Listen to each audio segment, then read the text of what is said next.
Just into the newsroom this evening, a look at the casket of Bristol Police Sergeant Dustin DeMonte arriving at her funeral home this afternoon.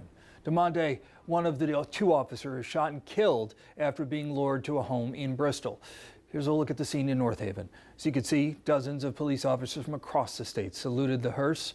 Another procession happening this evening for Officer Alex Hamzy, who was also killed in Wednesday night's ambush killing. Meanwhile, in Bristol, another vigil getting underway for those two ambushed officers, and tonight we're learning new details about how they died. News 12 Connecticut's John Craven at the police department there.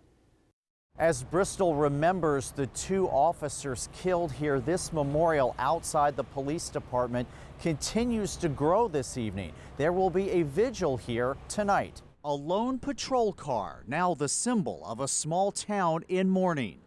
But for officers themselves and their families, it hits different.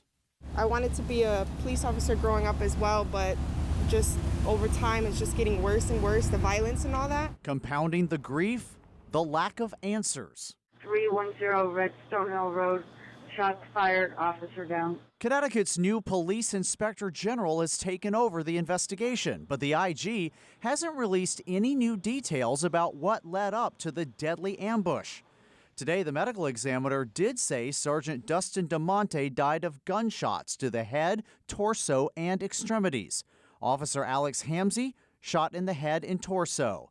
No word yet on how suspected shooter Nick Brutcher died, but a relative says his brother Nate underwent surgery and is now recovering. This was, I think somebody was totally unhinged and alcohol was involved, and right now, I'm just really concentrating on the families of the cops. Back at the police station, furry friends are helping cops cope. They bring them to the here and now.